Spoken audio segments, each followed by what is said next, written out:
இப்போ இந்த சீமான் இது வந்து இப்போ இது உச்சநீதிமன்றமே இது பண்ணி விசாரணை என்னன்ட்டு அதாவது விசாரணைக்கு வந்து போலீஸார் அந்த உயர்நீதிமன்றத்துக்கு கொலை போட்டுருக்காங்க. இல்லை அதுதான் இப்போ வந்து இந்த சீமானுடைய அந்த வழக்கு விஷயம் வந்து நீதிமன்றத்தில் இருக்கின்ற காரணத்தினால் நான் அது குறித்து வந்து மேலே எதுவும் வந்து நான் கருத்து தெரிவிக்க நான் வந்து விரும்பவில்லை. சீமான் வந்து பொதுவாக வந்து ஏற்கனவே நாங்கள் குறிப்பிட்டபடி அந்த பெண்மையை குறித்து வந்து அந்த விமர்சனம் கடுமையான விமர்சனங்கள் வந்து அது பேட்டியின் போது வந்து அதை வந்து பேசியிருக்கக்கூடாது.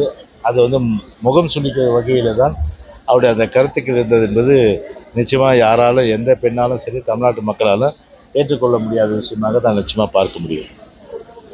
ஸ்டாலின் அவர்கள் வந்து அப்பான்னு சொல்லிட்டு அடிக்கடி முன்வைக்கிறாரு. அம்மாவுக்கு எதிரான ஒரு ஒரு வார்த்தை வந்து அப்பான்ற வார்த்தை.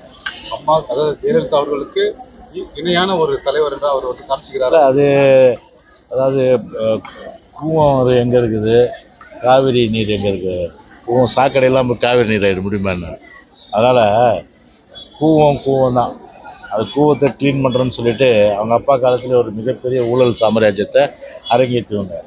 இவங்கெல்லாம் போய் வந்து செஞ்சு கொடுத்து ஏறினவங்கன்னா ராஜா தேசம் ஆகிட முடியுமா? இல்லை மீசை வச்சவங்கலாம் கட்டபொம்மன் ஆகிட முடியுமா? ஆக முடியாது. அம்மானா அம்மா தான், புரட்சி தலைவர் தான். இன்றைக்கி யாராவது கருணாநிதி அவங்க அப்பா பற்றி பேசுகிறாங்களா? இன்றைக்கி யாராவது புது கட்சி ஏதாவது புதுசாக கட்சி ஆரம்பித்தா கூட இன்றைக்கி தலைவர் புரட்சி தலைவர் எம்ஜிஆர் வந்து அவர் வந்து பேசாமல் இல்லை. ஏன்னா அவர் வந்து அவரை பொறுத்தவரை வந்து ஒரு தவிர்க்க முடியாத ஒரு மாபெரும் சக்தி. ஏன்னா கருணாநிதி பற்றி யாரும் பேசுகிறாங்களா? யாரும் பேசுறதில்லை. அதனால் புரட்சி தலைவி அம்மாவோட ஒப்பிட முடியாது. அப்போன்னு சொன்னால் என்னப்பா இது முடியுமா?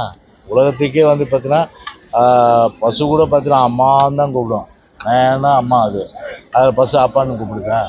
அதனால் இது வந்து நாட்டில் எவ்வளோ பிரச்சனை இருக்கும்போது இவங்களே வந்து அப்பா பிள்ளைய பாராட்டுறது, பிள்ளை அப்பாவை பாராட்டுறது, இப்படி தான் மாற்றி பாராட்டிக்கிறாங்களோடைய யாருமே வந்து இந்த அரசியும் சரி ஸ்டாலினையும் பாராட்டு சொல்ல. எனவே இதெல்லாம் வந்து ஒரு தேவையில்லாத விஷயம். வந்து இன்றைக்கி வந்து ஸ்டாலின் வந்து என்ன அப்பான்னு கூப்பிடு, அவர் அண்ணனு கூப்பிடு.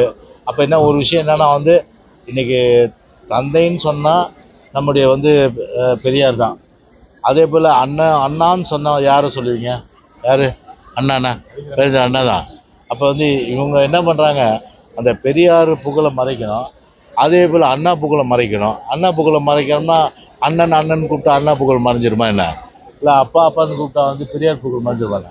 எனவே இது பெரியார் புகழை வந்து அண்ணா புகழை வந்து மறைப்பதற்கு எல்லாமே வந்து இவங்க தான் அண்ணன், இவங்க தான் வந்து அப்பான்ற மாதிரி ஒரு பிம்பத்தை ஏற்படுத்துகிறாங்க. எவனோ தமிழ்நாட்டு மக்கள் எவங்களும் இவங்கள போய் அண்ணனும் கூப்பிட போதில்லை, அப்பனும் கூப்பிட போதில்லை. அவங்களுக்கு அப்பா இருக்காங்க, அவங்களுக்கு அண்ணன் இருக்காங்க.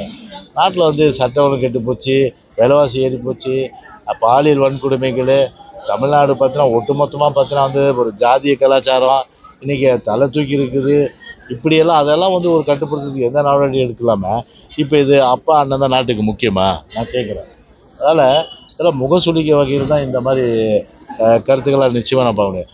இந்த வேலு வந்து அவர் ஒரு படிக்கு போய் தாய் மாமன் கூப்பிடுங்க. இதெல்லாம் என்னங்க அது? மச்சான் அடுத்தது இன்னொரு மினிஸ்டர் கூப்பிடுவார், இனிமேல் ஸ்டாலினை மச்சான்னு கூப்பிடுவார்.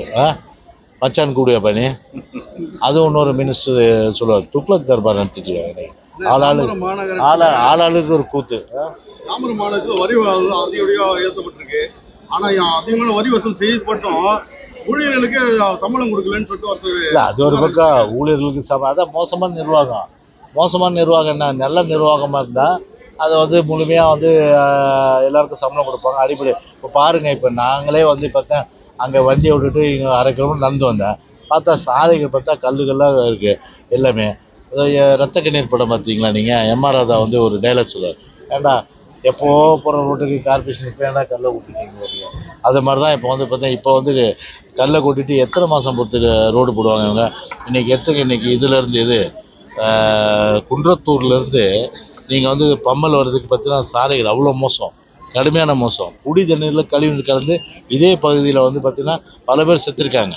இதெல்லாம் வந்து இந்த ஷூட்டிங் அரசாங்கத்துக்கு, ஸ்டாலின் ஷூட்டிங் நடத்துகிற அரசாங்கத்துக்கு, ஸ்டாலின் முதலமைச்சருக்கு, பொம்மை முதலமைச்சர் தெரியாது. இது எனவே ஒட்டுமொத்தமாக பார்த்தா ஒரு நகராட்சி நிர்வாகம், மாநகராட்சி நிர்வாகம் சரி, நகராட்சி நிர்வாகம் சரி, அதே போன்று தமிழ்நாடு அரசு நிர்வாகம் சரி, ஒரு படுமோசம் மொத்தம் வந்து ஒரு பூஜ்ஜியம் என்ற அடிப்படையில் தான் இன்றைக்கி அவங்களோட செயல்பாடு இன்றைக்கி இருந்துட்டு இருக்கு. அனைத்து கட்சி கூட்டத்தில் அதிமுக கலந்துக்குமா? அதான் பொதுச்சார் சொல்லிட்டாரு, கலந்துக்குன்னு சொல்லிட்டாரு.